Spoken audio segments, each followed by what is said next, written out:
they may have up to 300 to 400 drugs in those machines, where the pharmacist or the person working in the pharmacy prepares the label.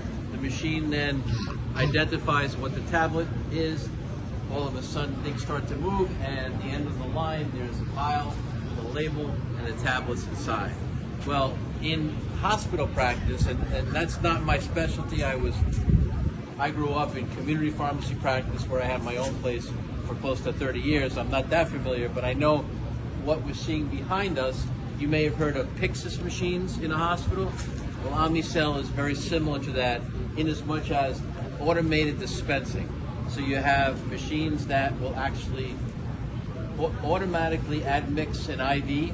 And the reason why that's vital today, not only from the time saving of having automation do it, but from patient safety, because the error rate on these is limited to the right things being put into the storage cells.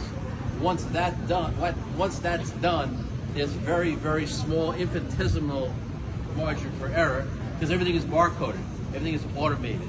So the nurse, the pharmacist enters the order, and something lights up in one of the units, depending on what it is, then drops down to the pharmacist or the nurse on the floor to take to the patient, and then before the patient gets it, if you've been in a hospital, you know everything is barcoded. You have a bracelet, they ask you your name, they ask you your date of birth just to make sure you're the right person, and then they go into the barcoding on the med card, which is the result of all the things that happen back here.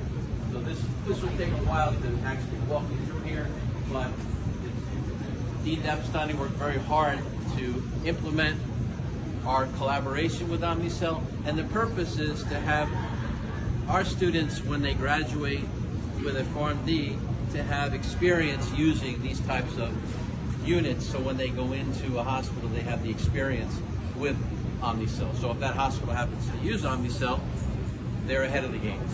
Now, I know there are other plans to incorporate the use of this room for other than the PharmD students.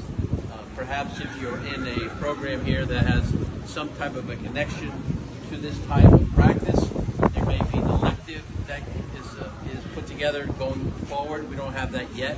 That's another possibility. Right, so that's our Omnicell.